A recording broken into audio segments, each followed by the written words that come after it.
Okay.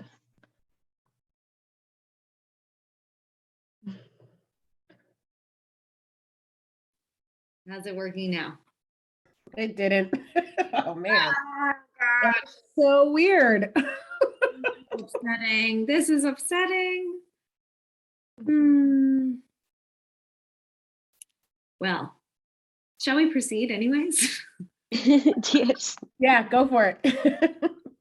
You said you can see everybody, right? I can, yeah. All right. I can't. Everybody looks great. So. Maybe the recording will come out okay then. Are all the panelists here? Or can I? We don't have Dr. Curtis at the moment. Okay. So Can you There he is. there he is. There he is. okay. All right. Can all you right. share, are you sharing your screen, Stephanie, with the I'm slides? not. I'm not. Okay. And Let's I'm check not and gonna, see if the slides.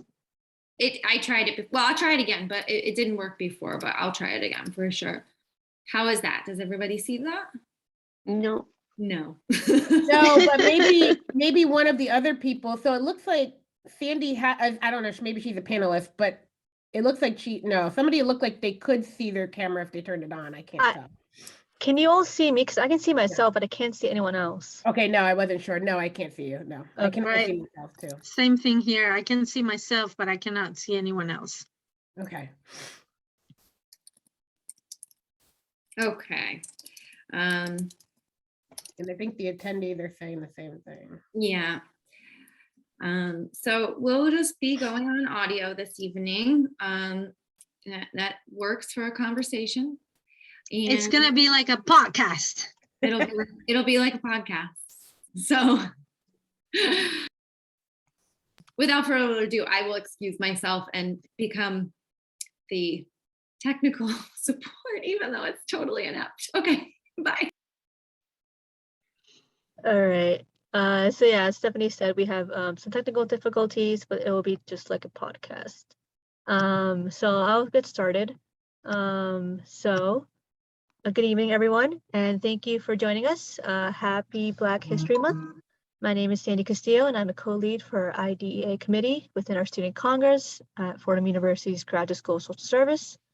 Our committee is focused on the work of inclusivity, diversity, equity, and anti-racism, with a specific focus on anti-Black racism. We do this work both within and outside of our Fordham community, and we are so glad to welcome you all this evening. If you are part of our student community at Fordham and are interested in joining our monthly meetings, we will share the info on how to get involved at the end of this panel. A few housekeeping notes before we introduce this evening's panelists. We will have a Q&A at the end, so please feel free to drop questions in the Q&A feature throughout the panel. We will get to them in the order that they come in, with an eye for a diverse range of questions. Please allow us the editorial freedom to combine questions that may be getting at similar themes. Without further ado, we'd like to begin by playing the trailer for the film that inspired this evening's. Sandy, if you could skip that part, because Yeah, right. I'm sorry. I'm so sorry. We're gonna go straight to the panelists. I'm sorry. Tonight we have invited 3 panelists to discuss the themes raised by our film, and our discussion will be moderated by my fellow co-lead, Ilona Silva. So first up, our first panelist is Christina Sanchez Serrano. Okay, so Christina Sanchez Serrano is an immigrant educator from Madrid, Spain, who 14 years ago moved to the USA as part of a Ministry of Education cultural program. For 4 years, she worked at the ESL department head and LEP Limited English Proficient chairperson in Charlotte Mecklenburg schools. Ms. Sanchez Serrano was also the co-founder and volunteer coordinator of the group College Access para Todos, which prepared undocumented students to pursue college education. When she was in Charlotte, she was nominated twice as Teacher of the Year at Vance High School, International Teacher of the Year in 2011, and Mentor of the Year in 2012 by the Charlotte Mayor, Anthony Fox. In June of 2012, she was offered the opportunity to newly implement the English Language Acquisition ELA program at JFK High School, a Denver public school, where she worked as Career Technical Education Director and Assistant Principal. Thanks to her expertise in all these areas, she could really make a difference for JFK students by providing them with a quality education founded and led by equity. For her work for Denver Public Schools, she was recognized in May 2016 during the Teacher of the Year event at the White House. Since 2019, she's worked as a CTE specialist for 27J School District, also in Colorado, leading the planning of CTE efforts in the form of expansion. Her drive and passion are definitely providing all students with an equal and quality education, regardless of their immigration, economic status, disabilities, and language proficiency. With a master's degree in English from the Autónoma University of Madrid, a master's degree in diversity in education from the University of Boulder of Colorado, Boulder, and a master's degree in executive leadership administrator with the principal licensure program, CTE director license, WBL coordinator endorsement, and the Relay Principal Fellowship. She continues educating herself to keep finding more and more ways to help students, teachers, parents, and administrators. Her next step is starting the Ph.D. in Equity in Higher Education program at CU Denver to start this summer 2021. Welcome, Christina Sanchez Serrano. Thank you. So next panelist is Dr. Christopher Curtis. Dr. Christopher Curtis is an associate professor at the Fordham University Graduate School of Social Service. Dr. Curtis' research interests revolve around youth development and capacity building. He aims to develop a deeper understanding of environmental factors and individual characteristics that affect overall adolescent well-being. The pursuit of these interests began by writing conceptual and empirical papers that explored individual, organizational, and societal factors that impact youth, particularly youth of color. He is most interested in discovering the best ways to empower youth to engage systems at various levels in ways that support the overall well-being and enable them to thrive. Welcome, Dr. Curtis. Okay, and then finally we have Denisha Jones, Ph.D. JD. Denisha Jones is the director of the Art of Teaching program at Sarah Lawrence College. She is a former kindergarten teacher and preschool director who spent the past 16 years in teacher education. Denisha is an education justice advocate and activist. She serves as a co-director for Defending the Early Years and is the assistant executive director for the Badass Teachers Association. Since 2017, she served on a steering committee for the National Black Lives Matter at School Week of Action. In 2020, she joined the organizing committee for Unite to Save Our Schools. Her first co-edited book, Black Lives Matter at School: An Uprising for Educational Justice, was published in December 2020 by Haymarket Books. Welcome, Dr. Jones. Panelists, thank you so much for being here with us this evening. At this time, I will turn it over to my co-lead, Ilona. Okay. Thank you, Sandy, so much.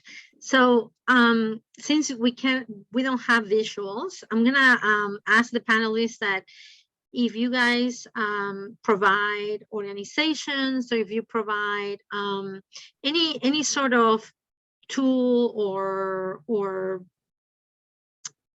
quote unquote visual that you use the chat to let our attendees know of things that you may be providing. And we will make sure that when we edit today's now podcast, we will make them available for everyone who may want to have access to this wonderful conversation that we're about to start. So the film begins with the little Rock 9. And in that storyline, it explores the lost year in 1967, which is so relevant right now, right? When the governor closed the public schools, effectively cutting Black children off from public education. That was an example of how cutting off access had a negligible impact on families that could simply move to a private school, but a massive impact on those who have very limited access, which rings so true during this, which will be probably also called lost years of COVID. Would you, each one of you, and I will start you, but then later on as the conversation moves on, please feel free to interact whenever you feel. Would you let us know, how do you see this happening right now with the inequitable distribution of funding? And let's start with Dr. Jones, and then we'll go to Dr. Curtis, and then we'll go to Ms. Sanchez Serrano. Okay. Thank you. Thank you for having me. And so, yeah, it's definitely happening now in very different ways, right? Than it happened in 1967. But we know that it's kind of built into the system, right? To fund schools based on property taxes is to create an unequal funding system, right? Because we know some properties are worth more than others. So we see that playing out easily, right? Like if you're in a wealthy district with wealthy housing, you'll get more funding. I think some of the other ways that we don't see it play out is how money earmarked for certain schools, maybe Title I funding or other funding, kind of gets siphoned off to those who need it the most and ends up still in those who are already advantaged, right? So in one way, it's this idea of opportunity hoarding, right? And how middle class and wealthy families kind of like play into this game where they can negotiate more money for their schools, leaving other schools without, right? And we've seen that in many different instances. A few years ago, and I was trying to find the blog, and the site is no longer active, so I couldn't find it, but I had written about a school district, and it was actually the school district that Michael Brown attended in Ferguson, Missouri. And the public school district, they had done this thing where they like kind of closed, they kind of like redistricted themselves into a smaller all-white school district to get rid of the outskirts that were more the Black students, right? With public money. So we see a lot of that happening where school districts that have that are comprised of both affluent white neighborhoods and poor Black and brown neighborhoods will try and cut themselves off, right? And create these districts. I tend to work in one. So I'm at Sarah Lawrence College, which is in Bronxville. Now, Bronxville is a very small, wealthy district surrounded by Yonkers, right? But they managed to have their own public school system, right? That creates a line. And I don't know the history of how Bronxville was created, so I don't know if that was intentionally that way, right? But it shows you how you can have this small, segregated, wealthy community with their own public schools in the middle of a larger urban area with lots of students and lots of public schools that are not funded. We also know from the history of Yonkers that when they were forced to desegregate their housing, they resisted into the fact that the city was fined, right? And there was a huge issue back in the 70s around that. But it kind of reminded me of that Little Rock 9 video because my students will watch that. There's a documentary about it, about what happened in Yonkers. It's very similar. People outside protesting about not wanting those people to kind of move into their neighborhoods. Also see it in the sense of gentrification. I lived in Washington, D.C. for a very long time and did my work out there. And I noticed how in certain areas, the influx of charter schools were used to gentrify certain neighborhoods. So in these, in certain areas that were getting more and more white families, they would create charter schools to draw those white families in that wouldn't go to the local public schools, right? And so the resources then shift. So those are just a couple ways that it's happening, and I'm sure others can speak to particularly how it happens in New York City. Thank you so much, Dr. Curtis. That is for you. All right, well, thank you. I just wanted to speak to the question of, how this is reflected present day. Well, I mean, COVID-19 is a prime example of what a lack of resources does to public institutions like schools. Many schools were struggling before the pandemic hit and are still struggling as the pandemic continues because of all the deficits they're forced to manage. And that's by design. Schools were not set up to be equitable initially, and they still aren't. And so when Dr. Jones mentioned, parents negotiating for resources, that kind of stood out to me because there are parents who understand how these systems work and they will use them to their advantage for the sake of their children. She mentioned rezoning. Well, that's happening all over the country. A couple of years ago in Shelby County schools in Memphis, the parents redrew the school district lines to kind of excise certain communities from the more wealthier neighborhoods. The same thing happened in Alabama not long after that. So when you know the rules, you can change the rules and kind of get the game to go in your favor. And that's something that's always been happening in this country, and it hasn't changed. So, you know, what happened in Little Rock all those years ago, that sentiment, that intention is still very present, and we're seeing it all over the country. And we see it in New York City, which is one of the most segregated school systems in the country, even though it's also one of the most diverse, which you have to think about with that number of people, with that much education and resources, that can't be an accident. And also, even in the movie, when they talked about, you know, that one school in Brooklyn that was trying to integrate and bring in, you know, that inaugural class of, you know, white students, and then the next year that number grew, and now they were, you know, in the film, I don't know where they are now, but in the film they were moving more and more towards pushing out students that were in need of resources, with the idea of creating a more inclusive school environment. And so it's not enough to have good intentions. You actually do have to look at the mechanisms in place that create these issues, and that's not done enough across this country. I think too many people are beholden to these structures that we have, and instead of trying to reconstitute them, they just want to, quote unquote, make it better. But the truth is they were never intended to be equitable, which is at the heart of the problem.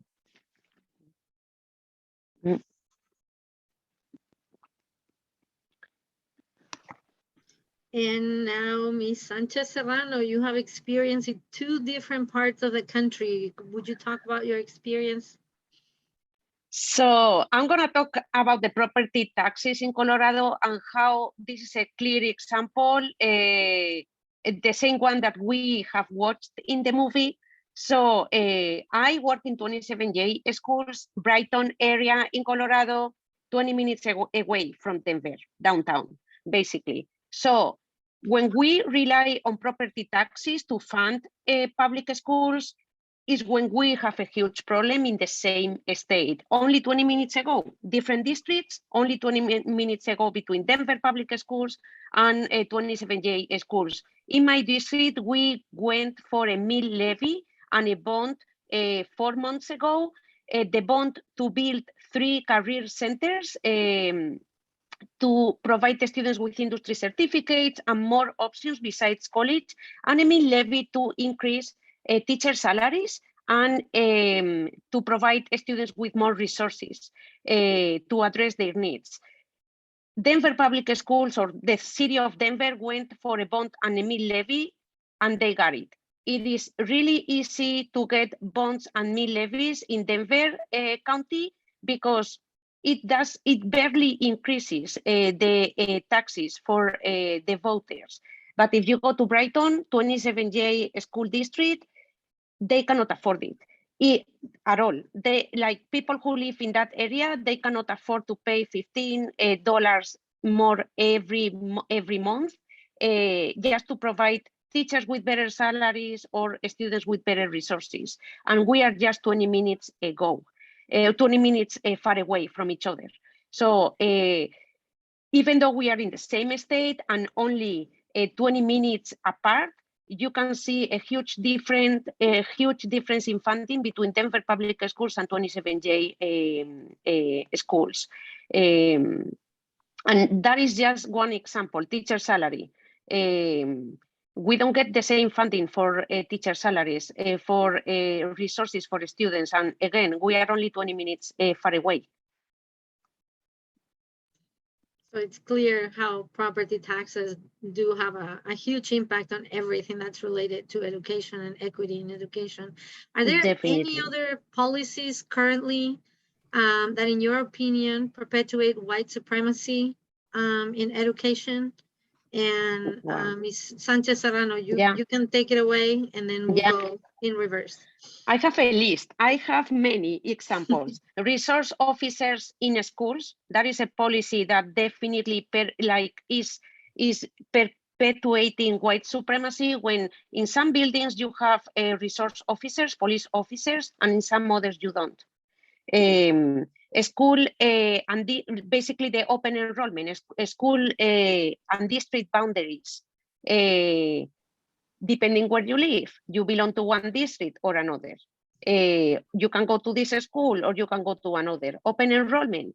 is not a true open enrollment, because first, the students in the neighborhood, at least how it works in Colorado, the students in the neighborhood fill those spots. And then if there are two, it goes to other people to other students who are not part of the neighborhood. So it's not really open enrollment. We have a clear example in Denver. There is a building where all the white kids go. There are no more, there is open enrollment in that building, but there are no available spots. So no open enrollment. The one that it really has made an impact in my life because of the students I've taught is when we are funding our buildings through the money we get for undocumented students.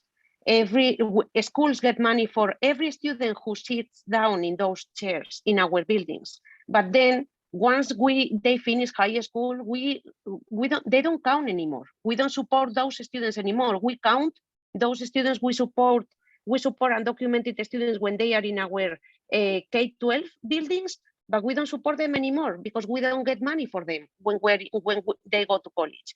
So that's a clear example of how white supremacy is keeps increasing the gaps we have in our educational system.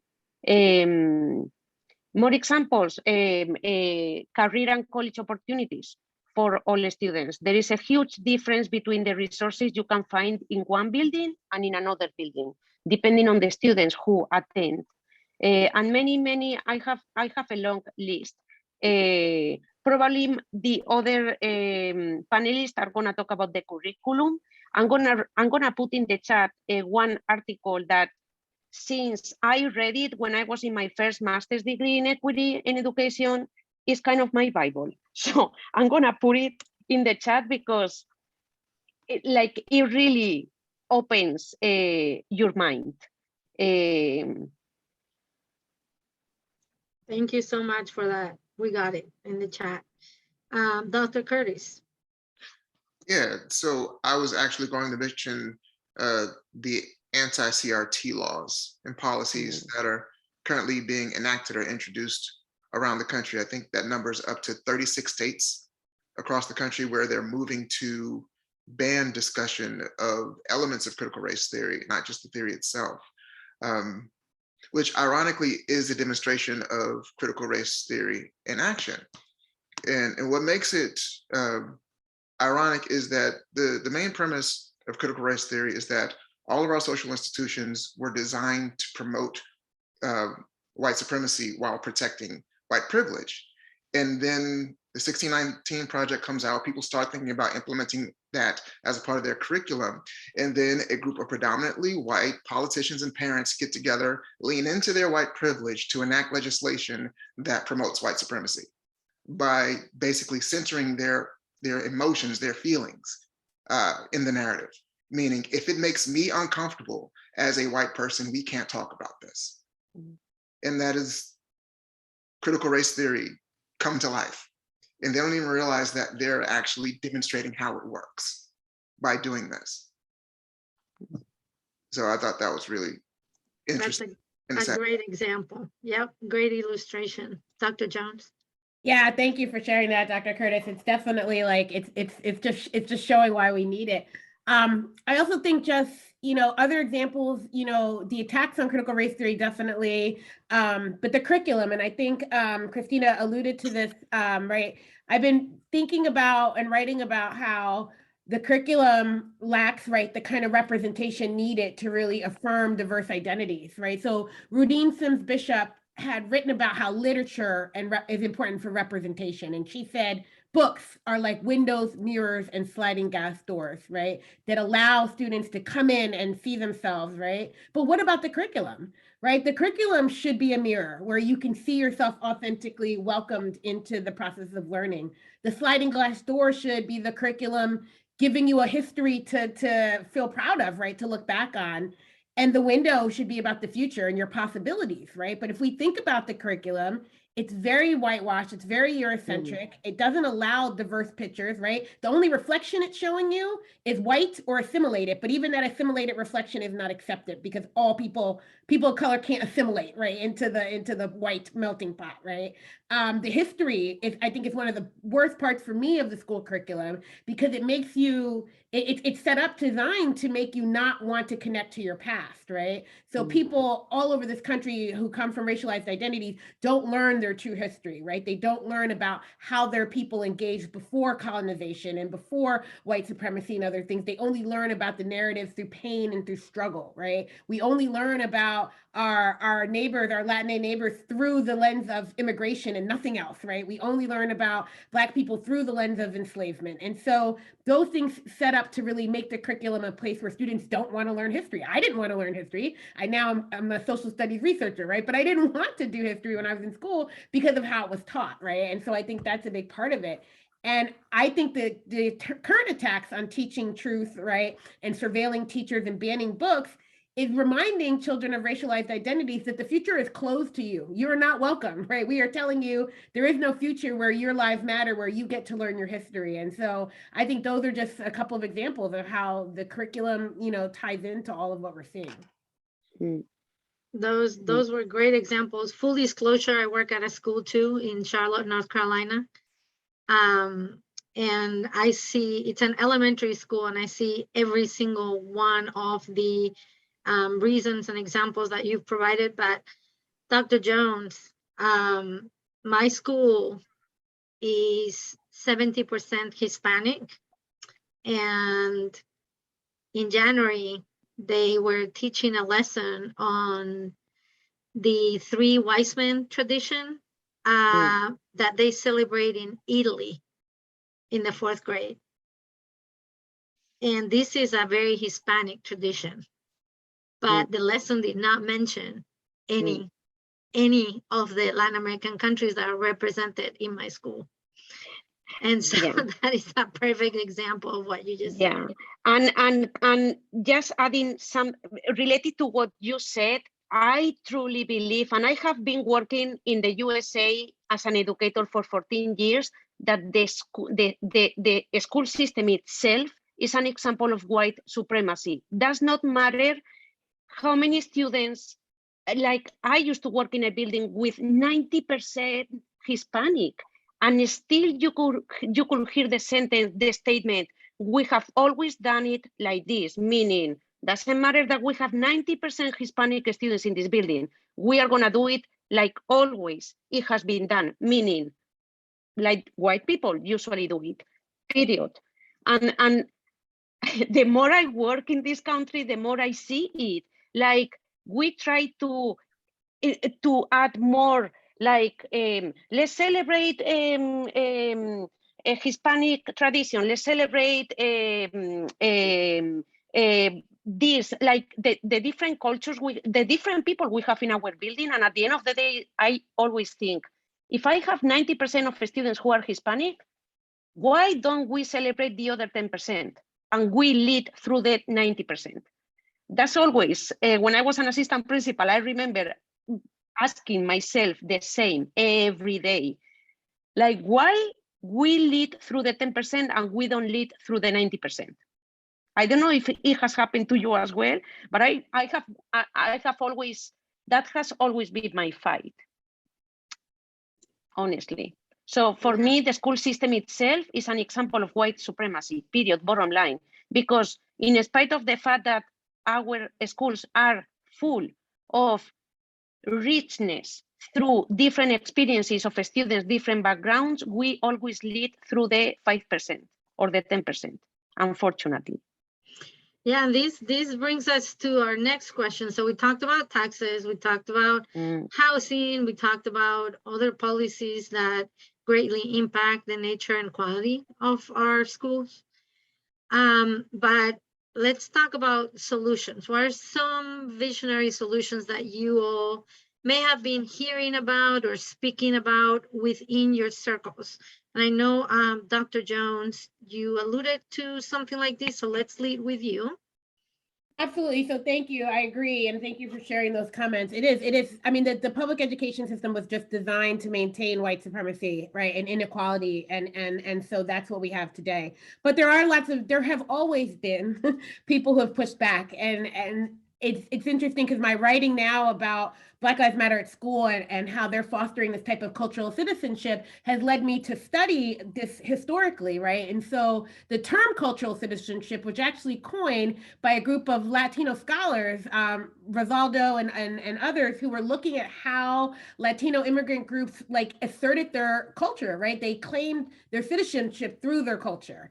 And then it's also been used to apply to other immigrant groups, Asian Americans, right, and others. And I'm saying in our work that it's also Black education, right, in Black groups when we put forth the 13 guiding principles of the Black Lives Matter at school movement. And so it's this idea that we are taking control of the narrative, and we see that in other groups as well too, who have been doing this, and then the educators who work with them and the students who do too. And so there's a lot more information. I don't want to take up too much time, but it started in 2016 as a one-day event in Seattle where educators wanted to affirm Black lives for their students, right? We were in the middle of continued killings of Black people by police, such as Alton Sterling and Philando Castile.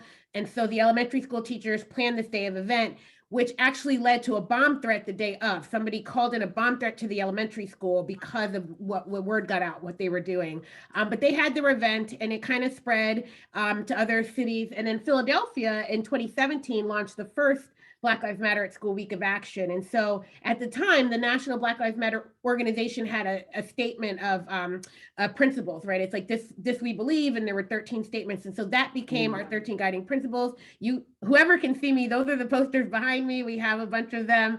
And so they used those to create a calendar of events and lessons and activities around the principles, right? And then we created demands, and that's what some of the events are on. And so that turned into a national movement in the spring of 2018 with our first national movement, and we've grown every year since then. But we also feel the pushback, right? So last year we finally got the American Federation of Teachers, one of the largest of the two teachers union, to finally endorse us. And then we started to see a lot of backlash, right? And people attacking us. In 2020, with the murder of George Floyd, people were galvanizing. I think we have to contextualize, what Dr. Curtis was talking about, those attacks on CRT, and remember what happened in the summer of 2020, how the murder of George Floyd set off a resistance movement in the country, and also focused on education. And there were prolonged protests in multiple cities, right? And that kind of, and the books were flying off the shelves. If you were trying to get a book on anti-racism and diversity and abolitionist teaching, it was hard to get that summer because so many people were galvanized by what happened. And so that all of that energy is where we see this pushback coming from now, these people getting together and say, we're not going to let that happen. So at the same time that we are finally starting to see more and more teachers do Black Lives Matter in school, now we're seeing over a dozen states trying to ban that kind of work, right? So as we make strides, we still have to deal with that. But you can't unknow something once you know it. And you really can't stop the truth from being spread, right? We have colleagues in Iowa are like, oh, we can't do this in schools. Well, we don't have to be in a school building for this knowledge, right? So they're doing Saturday school programs. The Abolitionist Teaching Network, started by Dr. Bettina Love, does a virtual freedom school, right? There are always, my friend Lisa said it today. We were in another discussion about Black Lives Matter at school, Lisa Covington in Iowa. And she said, it was illegal for my ancestors to learn how to read. So how are they going to stop us, right? Like maybe they can try, but they can't. And we know they can't because history has shown us that when you deny people their education and their freedom, they will rise up and they will get that. So there are other examples. As I mentioned, Abolitionist Teaching Network, Black Lives Matter at School, Education for Liberation. There are so many of these organizations. In New York City, there's great organizations, Students Deserve. I work with some of those folks and those young people who are doing amazing work. Teens Take Charge. If you're not familiar with them, they're doing amazing work as well too. And so I think we need to just amplify all of those grassroots movement organizations who are doing great things. On that call I was in, there were youth from Kentucky who went to their capital to protest the bills that were being passed against CRT. That led the legislator to then try and pass a bill to make students not be able to go to the Capitol and advocate. And the students couldn't believe it, that their actions were leading people to try and legally block their actions. And so they're going back even more. And so they're really revved up for the fight. So it was kind of inspiring to hear them. And that's happening all over the country with youth who are fighting to get police out of schools. We saw that in Minneapolis, we saw that in Oakland, we saw that in Seattle. So I think we need to keep supporting all of the work on the ground, knowing that the resistance is there and it's going to keep coming, but that people are really inspired to kind of to push back against the resistance and to really to claim what they know is theirs, which is right, an education that where they can thrive. Yes, thank you so much. I've been putting some links of things that you were mentioning because they are truly important. If you guys have not read Dr. Bettina Love's book, I highly recommend it. Dr. Curtis, can you give us your take? Okay, so in short, I got nothing. And the reason that is, and I'm really happy to hear just in that brief soundbite all the things that are happening, and I know things are happening, but these things have been happening for a long time. And so I think big picture is really hard for me to get my head around how all of these resources can be redistributed equitably without so much pushback that could drag on for generations. I mean, this has been an uphill fight since slavery, like trying to get access just to like sound knowledge. So I don't think it's impossible. It's just, you know, knowing that it's not just the schools that need work, because schools are a microcosm. They reflect the communities that they serve. We can't work on just schools because we have to also look at economy. We have to look at employment. We have to look at criminal justice. We have to look at healthcare. We have to look at employment, all of these things, housing security. We have to look at all of these things because that's what's showing up in our schools. So I am of the belief that the things that we're seeing that are amiss in our students, in our schools, are a reflection of a larger societal issue that go unchecked. And again, I think this is all very much by design because our social institutions were not designed to be equitable. So I don't think that it's nothing that can't be solved. I just know that it is going to be uphill because as much as everyone on this call wants things to be equitable and to change for the better, there are so many people that are like literally working, staying up nights to make sure those changes don't happen. And they have so much power. And so it's a back and forth, that pendulum swing. And that's what kind of gives me pause, is because you have to think about all those moving parts, or at least I do.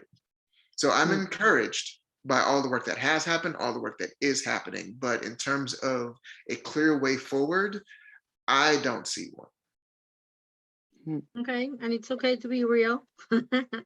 and to know that that is not only the school, but the school within the community and the whole community. So Ms. Sanchez Serrano, do you have any solutions or things that you see that are happening that can begin to start making a change? So one solution that we are implementing in my school district, again, 27J, 30 minutes away from Denver, a school district with less resources than in Denver. So 3 years ago, I was hired to provide equity in college and career readiness to the students in the district. Basically, what we have done is like 3 years ago and right now, depending on the high school you attend, right now we only have 3 high schools, 2,000 students in each. We are a small district. So right now, depending on the high school you attend, one of the 3, the college and career options are different. There is one building that, let's say, it has 95% of college and career readiness options for students, and there is another one that probably has 50%. So 3 years ago, I was hired to kind of provide equity to every student through building career centers. At the beginning, I was hired to just have the typical district career center so that we can transport students who want to have those options. It's just an option. But 3 years later, we could pass a bond so that those 3 high schools can have each of them one career and college center so that doesn't matter the high school you attend, you will have the same opportunities, the same options. Does not matter. If you are in that high school that is next to the $600,000 houses, or that high school that is next to the $100,000 houses. So for me, it is a clear example that through property taxes, you can also provide equity. Now, I truly believe that you can do this in a small district. You cannot do this in Denver public schools. Why? Because if you have 20 high schools, it is impossible to create 20 college and career centers, small centers, and provide the same opportunities in those 20 centers. Impossible, there is no space. So I'm lucky I work in a small district and we have been able to do something to provide the same opportunities and the opportunities students want. Those college and career centers are going to have what the students want, like industry certificates in the areas they have chosen, and college options on the areas they have chosen. So for me, it's a clear example that it is possible, again, because we are a small district and we only have 3 high schools, we don't have 20. Thank you. So that brings us into, because most of us in this call are social workers or future social workers. Hopefully there is education or educators, education students, because we've invited them too. So we're going to look at this now we've looked at it from the macro perspective. All the things are important to move this forward. Dr. Jones and Ms. Sanchez Serrano have talked about how the students are moving curriculum, and they are moving options in different ways. But let's talk about the micro perspective and the mezzo perspective from the point of view of a school social worker, or a social worker that provides mental health in a school environment. How do you affect change? How can you do something with these very large issues that you may feel at one point that it doesn't matter what you do, it's just too big? Is that for anyone? Dr. Curtis, you're perfect because you are the social worker on the panel. Yes. So from a micro perspective, working with the individual, I recommend you start by recognizing and acknowledging the fullness of their potential. Speak to their humanity. So many of us are engaged based on some identifier. So people see our labels before they see our humanity. And, schools being one of those institutions that promote white supremacy, the otherization or marginalization of some non-dominant group is built into the culture a lot of the time. So if you want to empower students, they need to know that they're seen. They need to know that they're heard. They need to know that they're understood. And a lot of times they don't see themselves because they're looking through somebody else's lens, which says, I am deficient, I am stupid, I am ugly, I am not worthy. Growing up, going to predominantly Black schools most of my life, from kindergarten through college, I was in the majority. I was in majority Black spaces, but I understood how the larger system saw Black lives, Black intellect, and all of those things. And the simple idea that, I grew up with beauty, intelligence, wealth being associated with whiteness, and Black being the exact opposite of that, even though it wasn't explicitly taught to me, it was still understood. So to be told that, you want to be a good student, you want to go to college, that's acting white, speaking in full sentences, things like that. And so kind of deconstructing those things through conversation. and letting students know that they have value and that they have rights. And there are certain things that they are also entitled to, like an education. So I would start with that, just recognizing their humanity. Thank you so much for that. That is a perfect example of personal practice. So let's talk about that. Dr. Jones and Ms. Sanchez Serrano, your personal experiences. I know both of you have them. Who wants to take it away? Yeah, I love that, Dr. Curtis. And it's interesting. I'm not a social worker, but I teach this, right? My course this semester is Children, Families, and Identity. And so we look at the bioecological model, right? Brofenbrenner's model. We look at the microsystem and all the nested structures, and we really think about the school's role, right? So along with honoring the student's humanity, right, is really, you know, I'm trying to stress for educators in general and people working in schools, right? The roles we play in fostering positive racial and cultural and ethnic identity development, which talks a lot to what Dr. Curtis just said, right? Schools, it's not just, we can't say, oh, it's only on the families. When society is designed to only elevate certain people who look a certain way, then everybody is responsible for changing that, right? And so, you know, schools have to realize that, and they're doing it, right? And socialization is happening around stereotypes and oppression. That's what I try and get my students to understand. Like, we look at the cycle of socialization through Bobby Harlow, and it shows that, like, you're constantly being socialized with these messages, right? That, like Dr. Curtis just said, right? Black people learn messages early on, right? That Blackness is not wanted and not welcome and doesn't look as good, right? There was a video right around the time when the pandemic hit in March 2020 of a little Black girl getting her hair done. And her hairdresser's filming it, and the person doing her hair, and she says something. She goes, "I'm so ugly."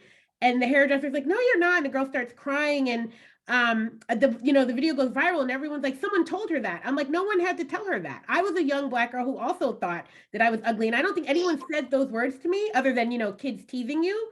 But I thought that because society socialized me to believe that, right? So we have to think about all the ways that, you know, whether it's media, whether it's other actions, right, that we're being social, these messages are our students are being taught them, whether implicitly or explicitly, and then how do we counteract those, right? How do we get to a cycle of liberation within our practices, within our work, right? So affirming their identity and their humanity, and also understanding how racial, cultural, and ethnic identity develop, and then making sure that you are, you know, supporting students through those processes and providing the right experiences. A lot of times it's that critical awakening, that one experience that really helps children to kind of see how the socialization is happening and how to get out of that. And we can all play that, right? We also know in the research on trauma and toxic stress, and let's not forget, racism is trauma. Racism creates toxic stress, right?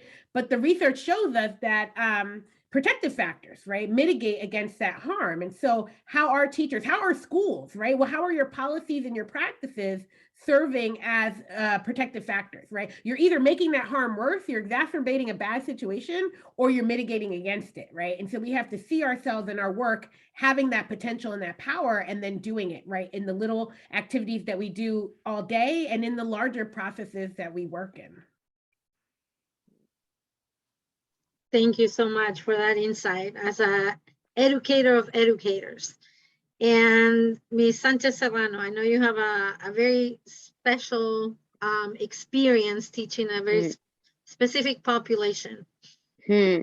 So I have, since I started teaching 14 years ago in this country, English with an accent, I have all, like, I remember my students, ESL students, like, "Oh, Miss, you have an accent." Yes, and I am an English teacher.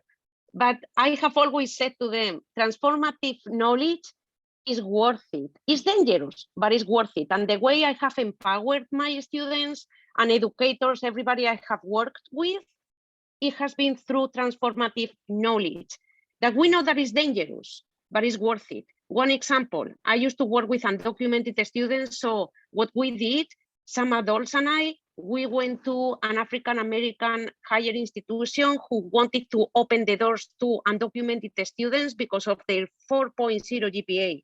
And we could get those students with a full right to go to college in spite of their legal status. They didn't have to pay for their education.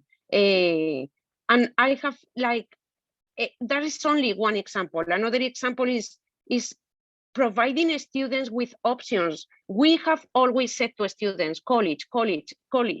We are asking a student who is in poverty to pay $30,000 per year to get an education. Education should be for free, period. We shouldn't ask students who are 17 or 18 to take a decision to to be in debt all their lives. They don't know what they are getting into. That's why in the job I do now, I provide the students with industry certificates so that they can work while they study, and they get sometimes $50 per hour as welders because they have a welding certificate or a construction certificate. The best way to empower students is through transformative knowledge. Examples of transformative knowledge: how you can get a better salary through because you have an industry certificate as a certified nursing assistant. Regardless of your legal status, you can do that. And that is only one example. Speaking up doesn't matter if you have an accent, doesn't matter if you are a woman, you are African American, doesn't matter. You have a voice, you have rights. That's the way we have to teach our students, not just through a book that doesn't represent life. I mean, that's why I love educating myself so much, and I have done so many things because of my students. I used to have a visa. I came with my government. I got my green card through employment, and it was because of my students. Thanks to them, I stayed here. Not an easy task to be on my own in this country through a different reality I was raised, but definitely it has been worth it. The transformative knowledge has been worth it. But that's the way we have to empower students, and not only students, adults. We have so many adults right now who are immersed in college debt because they didn't know what they were getting into when they went to college when they were 18, and they're not happy in their jobs. They don't take the risk to change careers because they don't want more student debt. That shouldn't happen. We have to empower each other. Through transformative knowledge. There are many options outside. There are many master's degrees for free, and people don't know about them. You have to find the solutions yourself and create them yourself. Yourself and our community. So like this is a community that we've created in this improvised podcast today that we're so grateful that everyone came to, and we're so grateful to our panelists. We're gonna wrap it up with any resources community-wise that any of our panelists would like to share. I know you're in different states and you've had different experiences from three different perspectives. And we wanted to ask if anyone in our audience had a question, to please type it in the chat. And for our panelists, you can say your final words before we wrap it up, because we want to be respectful of everyone's time and we're getting close to 8 o'clock.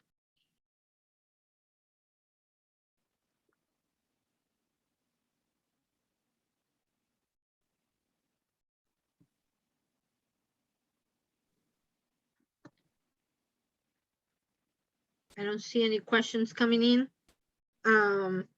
I've learned about these three wonderful professionals in different ways when we were assembling this panel.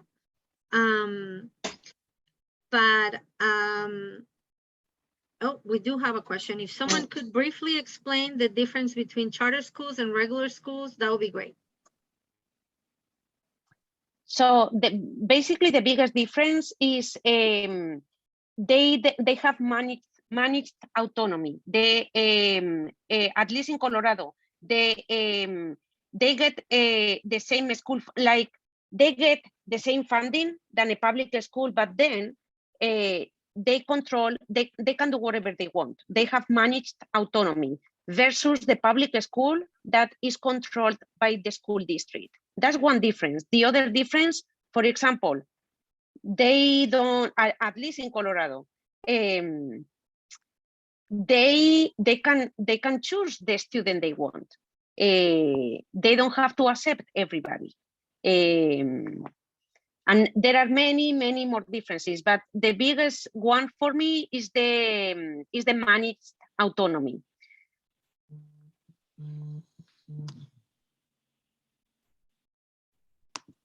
Thank you, Christina. Dr. Curtis or Dr. Jones, any takes on charter schools versus public schools?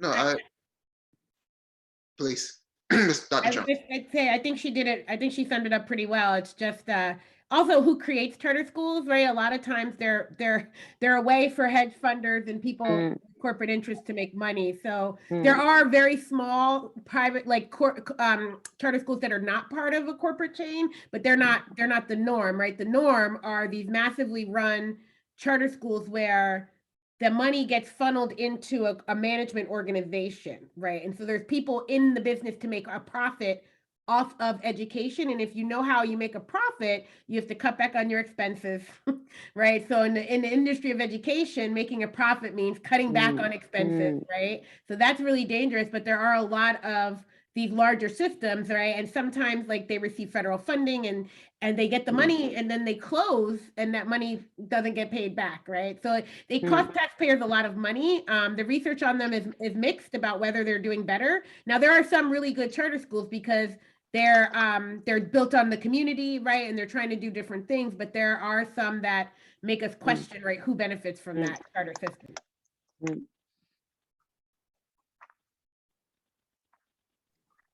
Very good. Well, Sandy, I'll pass it on to you to wrap up. Okay. So thank you, panelists, so much for this riveting conversation. We appreciate your time, energy, and ongoing work. And thank you for everyone for attending this evening's panelists and engaging with the great question. I won't keep us for too much longer. We just want to announce that our film for March will be Paris is Burning.